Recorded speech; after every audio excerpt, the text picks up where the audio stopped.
Jake Miller pressed his face against the cold metal of the observation window and stared out into the endless black of space. 3 days ago, he had been excited about this journey. Now he felt worried and trapped. The alien ship called Zenith Cruiser was supposed to take him home to Earth after his year of work on the Vorthak mining station. Instead, they were lost somewhere in the middle of nowhere. The ship was huge, bigger than any human vessel Jake had ever seen. It stretched for miles in every direction, with curved walls that glowed with soft blue light. The Vorthak who built it were tall creatures with 4 arms and skin that looked like gray leather. They moved slowly and spoke in deep, rumbling voices that made Jake think of distant thunder. Jake walked down the long corridor toward the bridge. His boots made soft clicking sounds on the smooth floor. Other crew members passed by him, their 4 arms swinging as they walked. Some nodded at him politely, but most ignored him. He was the only human on a ship with over 200 aliens. When Jake reached the bridge, he found chaos. Dozens of Vorthak stood around glowing screens, their multiple hands dancing over control panels. The air buzzed with the sound of their voices speaking in their own language. Red warning lights flashed on and off, making everyone look like they were covered in blood. Commander Zethkar stood in the center of it all. He was older than most Vorthak, with deep lines carved into his gray face. His 4 eyes moved constantly, watching everything at once. When he saw Jake, he walked over with heavy steps. "Human Jake," Zethkar said in his deep voice. He spoke English well, but his accent made every word sound like it came from the bottom of a cave. "I must tell you bad news." Jake felt his stomach drop. "What happened?" "Our navigation computers have failed," Zethkar explained. "During our last jump between star systems, something went wrong. The quantum processors that guide our ship have stopped working. We do not know where we are." Jake looked around at all the busy aliens. "Can't you fix them?" Zethkar shook his massive head. "The damage is too great. We cannot repair them with what we have on this ship. But do not worry. My crew is working on another solution." "What kind of solution?" "We will calculate our position by hand," Zethkar said. "My navigators are very skilled. They will use our stellar databases and mathematical formulas to figure out where we are. Then they will plot a course home." Jake felt a little better. "How long will that take?" 7 days, Zethkar replied. "Maybe 8 if the calculations are very complex." Jake's mouth fell open. "A week? Just to figure out where we are?" "Navigation is not simple, human Jake," Zethkar said patiently. "Space is very big. There are billions of stars, and they all move in different patterns. To find our position, we must measure the angles between many stars. Then we must compare those measurements to our databases. Each calculation takes time to make sure it is correct." Jake watched the Vorthak crew working at their stations. They moved their 4 hands over holographic displays that showed complex mathematical equations. Numbers and symbols floated in the air like glowing smoke. Every few minutes, one of them would input new data, and the symbols would change and rearrange themselves. "This is how we have always done navigation," Zethkar continued. "Our computers usually do these calculations very quickly. But without them, we must do everything by hand. It is slow, but it is accurate." Navigator Crixton approached them. She was younger than Zethkar, with smoother gray skin and bright yellow eyes. "Commander," she said, "we have finished mapping the visible stars in this sector. There are over 3,000 stellar objects we can use for reference." "Good work," Zethkar replied. "How long before you have our position?" "If we work without rest, perhaps 6 days," Crixton said. "We must cross-reference each star with our stellar catalogs. Then we must perform triangulation calculations to determine our exact coordinates." Jake felt frustrated. 6 or 7 days seemed like forever when they were lost in space. "Isn't there a faster way?" Crixton looked at him with curiosity. Faster? What do you mean? I don't know, Jake said. Can't you just look at the stars and figure out where you are? Both aliens stared at him. Then Crixton made a sound that Jake realized was laughter. Look at the stars. Human Jake, navigation requires precise measurements and complex calculations. You cannot just look at something and know where you are. But humans used to navigate by the stars all the time, Jake said. Before we had computers, sailors would use star positions to find their way across the oceans. That was on your planet, Zithkar said. Space navigation is completely different. The distances are much greater, and the stars move in 3 dimensions instead of 2. It requires sophisticated instruments and mathematical knowledge. Jake felt embarrassed. Of course, space navigation was different from sailing on Earth. These aliens had technology far beyond anything humans possessed. They had traveled between stars for thousands of years, while humans were still learning to build rockets. I understand, Jake said quietly. I'll stay out of your way while you work. He left the bridge and returned to the observation deck. The stars looked the same as they had 3 days ago, but now they seemed more mysterious and threatening. Somewhere out there was Earth, but it might as well have been on the other side of the universe. Jake stared up at the patterns of light scattered across the darkness. Despite what the alien said, something about the star formations looked familiar to him.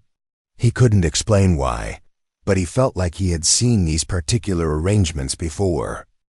Jake spent the next 2 days watching the Vorthek crew work on their navigation problem. They moved slowly and carefully, checking every calculation 3 times before moving to the next step.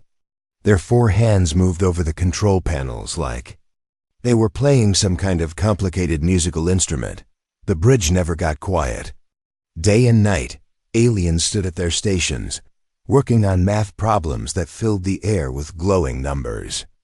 Jake tried to understand what they were doing, but the symbols meant nothing to him. The Vorthek writing system looked like twisted metal and broken glass. On the 3rd morning since the navigation failure, Jake went to the observation deck again. He had started going there every day to look at the stars. Something about them kept bothering him, like a word he could almost remember but not quite say. He pulled out a small notebook from his pocket and started drawing. Jake had always been good at sketching, and he began mapping the star patterns he could see. He drew the bright stars first, then added the dimmer ones around them. After an hour, he had filled 3 pages with star maps. Jake studied his drawings. The more he looked at them, the more certain he became that he had seen these patterns before. During his training at the Earthspace Academy, he had memorized hundreds of star charts. Navigation had always been his best subject. He walked back to the bridge and found Navigator Crixton standing over a holographic display.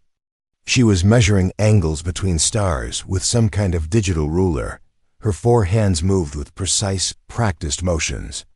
Crixton, Jake said, can I talk to you for a minute? She looked up from her work. Her yellow eyes seemed tired. Yes. Human Jake, what do you need? Jake opened his notebook and showed her his drawings. I've been looking at the stars, and I think I recognize some of these patterns. Crixton glanced at the sketches. These are very nice drawings. But navigation requires exact measurements, not pictures. But look at this one, Jake said, pointing to a cluster of bright stars he had drawn. See that red star surrounded by those blue-white ones? I remember seeing that formation in the star charts back home. Many star formations look similar, Crixton said patiently. Without precise measurements, you cannot be sure they are the same stars. Jake felt frustrated, but he didn't give up. What if I could prove it? What if I could show you that I know where we are? Crixton stopped working and looked at him more carefully. How would you do that? Let me predict something, Jake said. If I'm right about where we are, there should be a pulsar about 15 degrees to the left of that red giant star. Your sensors should be able to detect it. Crixton stared at him for a long moment. Then she turned to her console and began adjusting the ship's sensors. Her 4 hands danced over the controls, directing the scanning equipment toward the area Jake had indicated. For several minutes, nothing happened. The scanner display showed only empty space and distant stars. Jake began to worry that he was wrong.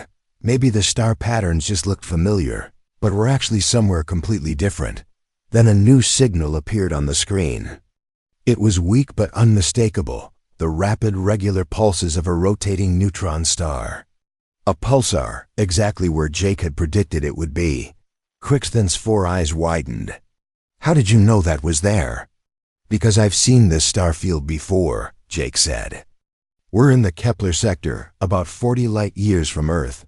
That pulsar is called PSR 1847, and it's been mapped by human astronomers for over 50 years. "But that is impossible," Crixton said.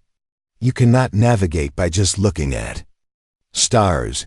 It requires complex calculations and precise instruments." Jake sat down next to her. "Let me explain something about humans. We evolved differently than you did. For millions of years, my ancestors had to find their way across huge distances on Earth. They learned to recognize patterns in the landscape, in the stars, in the way the wind blows." He pointed to his own eyes. "Human brains became very good at processing visual information quickly. We can look at thousands of details at once and pick out the important patterns. It's not magic, it's just the way our minds work." Crixton looked confused. "But you have no instruments, no computers. How can you be accurate?" "Watch," Jake said. He pointed to another section of the star field visible through the bridge. "Windows. If we're where I think we are, there should be a small nebula about 20 degrees in that direction. It's called the Horsehead Nebula because it looks like a horse's head when you view it from Earth." Crixton adjusted the sensors. Again. This time the scan took longer, but eventually a faint cloud of gas and dust appeared on the display. It glowed with a reddish light, and its shape did look remarkably like the head of a horse. "This is not possible," Crixton whispered. "You identified 2 celestial objects without any instruments. Our computers have been working for 3 days and have not made this much progress." Jake smiled. "It's not that your computers are slow. It's just that they're trying to be absolutely perfect. They want to measure every single star and do all the math exactly right. That takes time, and humans do not need to be exact. We need to be accurate, but not perfect," Jake explained. "When human sailors navigated by the stars, they didn't measure every angle to the millimeter. They learned to recognize the important landmarks and estimate the distances between them. It was fast and it worked." Crixton looked at her holographic displays, then back at Jake's simple drawings. "Your method is completely different from ours."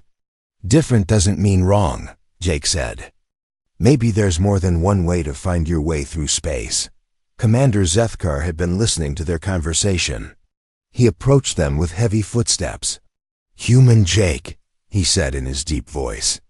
"Are you saying you can navigate this ship?" Jake felt nervous under the commander's intense stare. "I think so. At least I can tell you where we are and how to get home." "How long would this take?" Jake looked out at the star field again. "A few hours, maybe less." Commander Zethkar stared at Jake for a long time without speaking. The bridge had become quiet except for the soft humming of the ship's systems. Other Vorthik crew members had stopped their work to listen to the conversation. "You claim you can navigate in a few hours what takes us a week," Zethkar said finally. "This seems impossible." Jake felt the weight of everyone's attention on him. "I know it sounds crazy, but I'm confident I can do it." Zethkar looked at the fuel gauges displayed on the main screen. They had been dropping steadily for 3 days, while the ship drifted through space. "Our power reserves are getting low. We cannot afford to waste time on experiments that might fail." "Then let me work alongside your navigators," Jake suggested. If my method doesn't work, you still have their calculations as backup. Navigator Crixton stepped forward. Commander, the human has already proven he can identify celestial objects without instruments. Perhaps we should listen to what he has to say. Several other Vorthek crew members made grumbling sounds with their throats. They did not like the idea of trusting their lives to alien navigation methods they did not understand.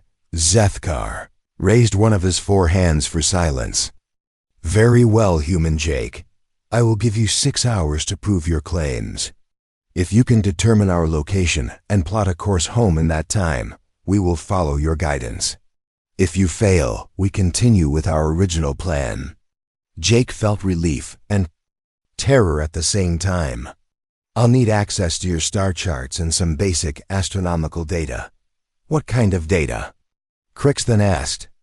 Distance measurements to nearby star systems, the positions of known pulsars and nebulae, things like that. I also need some simple tools, something to measure angles, a calculator, and some paper to work on. Crixton looked puzzled. You do not want to use our computers? No, Jake said. Computers are too slow for what I need to do. I work better with my hands and eyes. Within an hour, Jake had set up a workspace in the corner of the bridge. The Vorthek had brought him printed star charts, a simple compass, a protractor for measuring angles, and a basic calculator. They watched with curiosity as he spread the papers across a table and began working with tools that looked primitive compared to their advanced technology. Jake started by identifying the key reference points in the visible star field. He used the compass to measure the angles between bright stars, then marked those measurements on his paper charts. His hands moved quickly and confidently as he worked. What are you doing exactly? Crixton asked, standing beside him. I'm creating a map of where we are right now, Jake explained without looking up from his work. See, navigation is like solving a puzzle. You find pieces that you recognize, then you figure out how they fit together. He pointed to a bright red star visible through the bridge windows. That's my first landmark. I know what it is because of the way it's positioned relative to those other stars around it. He drew lines connecting the stars on his chart. Now I measure the angles between them and compare those angles to the known positions in the star catalogs. Jake continued, working, making careful measurements and calculations. Unlike the Vorthek, who rechecked every number multiple times, Jake worked with smooth, continuous motions. He seemed to trust his instincts as much as his mathematics. This is completely different from our methods, observed Lieutenant Vexton, another Vorthek navigator. We start with precise measurements and work toward conclusions. You seem to start with conclusions and work backward to confirm them. Jake nodded. That's exactly right. I look at the big picture first, then fill in the details. Human brains are good at pattern recognition. We can see the whole forest before we count the individual trees. After 3 hours, Jake had filled several pages with calculations and hand-drawn charts. He had identified their current position and plotted 3 different routes back to Vorthek space. The aliens watched in amazement as he worked without any computer assistance. I think I have it, Jake announced. He turned to face Commander Zethkar. We're currently located in the Kepler sector, approximately 127 light-years from your home system. The fastest route home will take us through the Andorian Passage, avoiding the gravitational anomalies near the Crab Nebula. Zethkar looked at Jake's hand-drawn charts. You have calculated all of this in 3 hours? Actually, I finished the basic navigation 20 minutes ago, Jake said. I spent the extra time working out alternate routes in case we run into problems. Lieutenant Vexton checked Jake's calculations against the ship's astronomical databases. Commander, his measurements are extremely accurate. The star positions match our records within acceptable margins of error. But how can we verify that? His route is safe? Asked another crew member. Jake smiled. Easy. I can predict exactly what we'll encounter along the way. He pointed to his chart. If we follow my suggested heading for exactly 18 hours, we should reach the edge of the Omega Nebula. It's a beautiful cloud of purple and gold gas that's visible from about 2 light-years away. And if we do not see this nebula? Zethkar asked. Then my navigation is wrong, and you can go back to your original plan, Jake said confidently. Zethkar studied the humans' charts one more time. The fuel gauges showed they were running dangerously low on power. They could not afford to drift in space much longer. Very well, the commander decided. We will test your navigation method. Set course according to the humans' calculations. The bridge burst into activity as the Vorthik crew began programming the new heading into the ship's flight systems. Jake watched them work, feeling both excited and nervous about what would happen next. The Zenith cruiser began moving through space following Jake's navigation charts. The ship's engines hummed with renewed purpose after days of drifting helplessly. Jake stood on the bridge, watching the stars slowly shift position as they traveled toward their destination. Commander Zethkar kept checking the time display on the main screen. 17 hours had passed since they started following the humans' route. In 1 hour, they would know if Jake's navigation method actually worked. Human Jake, Zethkar said, are you still confident we will see this nebula you predicted? Jake looked out at the darkness ahead of them. Yes, Commander. The Omega Nebula should appear right on schedule. Navigator Crixton approached them, carrying a data pad filled with calculations. I have been studying the humans' methods while we traveled. His approach is fascinating but completely different from ours. How so? Zethkar asked. We rely on precise measurements and complex mathematics, Crixton explained. But Jake uses something we do not have: intuitive understanding of three-dimensional space. He can visualize how stars relate to each other in ways our minds cannot process. Jake nodded. It's hard to explain.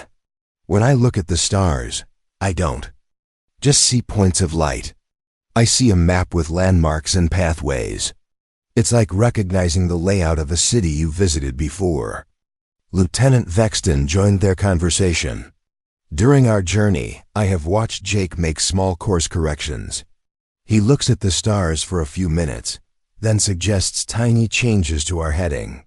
Each time, his adjustments have improved our navigation accuracy. Those corrections come from reading the subtle changes in star positions, Jake explained.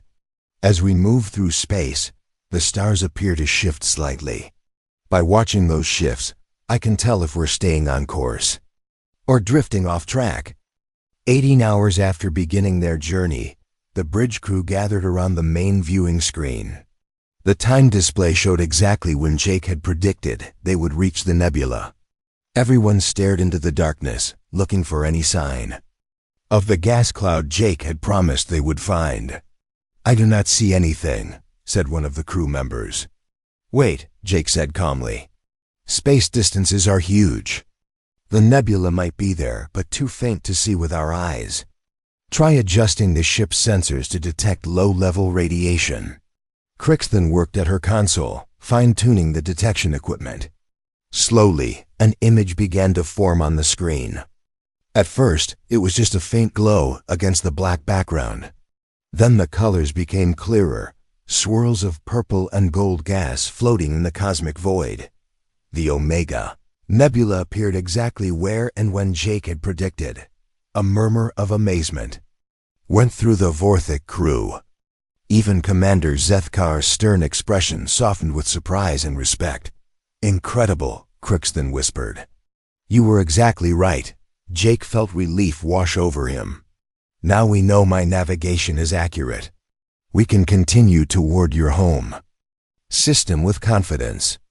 Over the next 2 days, Jake continued to guide the ship through space. He taught willing crew members some basic human navigation techniques, showing them how to identify key reference stars and recognize important stellar formations. Crixton became his most eager student. Show me again how you measure the angle, Between those two stars, she said, holding a simple protractor. Don't think about it as a math problem, Jake advised. Think of it as judging distance. When you look at those stars, imagine drawing a line between them. The angle is just measuring how wide that line looks from where we're sitting. But how do you know which stars are important to measure? Jake pointed to a bright blue star. That one is important because it's very distinctive. It's much brighter and bluer than the stars around it, so it makes a good landmark. You always want to use stars that stand out from the background. Lieutenant Vexton also joined the navigation lessons. This is completely different from what we learned in the academy, he said. We were taught that navigation requires complex computers and precise instruments. Those things are useful, Jake agreed, but they're not always necessary. Humans navigated across Earth's oceans for thousands of years using nothing but the stars and simple tools. We developed methods that were fast, accurate, and reliable. What made humans so good at this type of navigation? Crixton asked. Jake thought about the question. I think it's because we had to be. On Earth, humans were always moving around, exploring new places, hunting for food. We needed to find our way home across vast distances. The ones who were good at navigation survived and had children. Over millions of years, we got better and better at it. So your brains evolved specifically for navigation? Not just navigation, Jake said. We got good at recognizing patterns, judging distances, and processing lots of visual information quickly. These skills helped with hunting, gathering food, and avoiding danger. It just happens that the same skills work perfectly for reading star positions. On the third day of their journey, the ship's sensors began detecting familiar star systems. The Vorthok navigation computers, which had been working continuously since the beginning of their crisis, finally completed their calculations. Commander Zethkar called Jake to the bridge. Human Jake, our computers have finished their analysis. They confirm that your navigation charts are correct. We are exactly where you said we would be, Jake smiled. I'm glad your computers agree with me. More than agree, Zethkar said. Your hand-drawn charts are actually more accurate than our computer projections in several areas. You detected course corrections that our systems missed. The bridge crew looked at Jake with new respect. They had watched him accomplish in hours what their most advanced technology required days to achieve. 4 days after Jake first took over navigation duties, the Zenith cruiser approached the Vorthok home system. The massive planet Vorthok Prime appeared on the viewing screens, its blue and green surface covered with swirling white clouds, huge. Space stations orbited the planet like metal moons, and hundreds of ships moved between them in organized traffic patterns. Commander Zethkar stood beside Jake on the bridge, watching their homeworld grow larger. Human Jake, I must thank you. Without your navigation skills, we might have been lost in space for weeks or even months. Jake felt proud but also humble. I'm just glad I could help. Your crew was very patient while I figured everything out. Patient? Zethkar laughed, a deep rumbling sound. My crew was amazed. They have never seen anyone navigate the way you do. You made it look easy. The ship docked at one of the orbital stations without any problems. Jake had guided them through the busy space traffic using the same star-reading methods that had brought them home. Even in the crowded area on the planet, he could identify reference points and plot safe courses. As they walked off the ship, Navigator Crixton approached Jake with a formal-looking document. Human Jake, I have a request from the Vorthok Navigation Academy. They want to invite you to speak to our students. Jake read the document, which was written in both Vorthok symbols and English. The Academy wanted him to demonstrate human navigation techniques to their advanced classes. I don't know if I'm qualified to teach at your academy, Jake said. I'm just a human who knows how to read stars. That is exactly why they want you to come, Crixton explained. Our students spend years learning complex mathematical formulas and computer programming. But they never learn to use their natural abilities the way you do. 3 days later, Jake found himself standing in front of 200 Vorthik navigation students in a huge lecture hall. The young alien sat in curved rows, their 4 eyes focused on him with intense curiosity.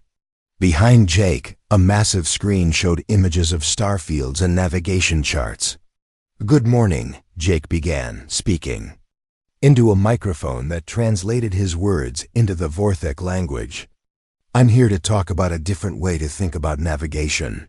He clicked a button, and the screen showed a picture of Earth's night sky as seen from the surface. For thousands of years, humans found their way across vast oceans using nothing but the stars above them. They had no computers, no sensors, no advanced mathematics. Just their eyes, simple tools, and their ability to recognize patterns. One of the students raised a hand. But how could they be accurate without precise measurements? "They learned to estimate," Jake replied. A human navigator didn't need to know the exact angle between 2 stars down to the decimal point. He needed to know whether that angle was getting bigger or smaller as he traveled.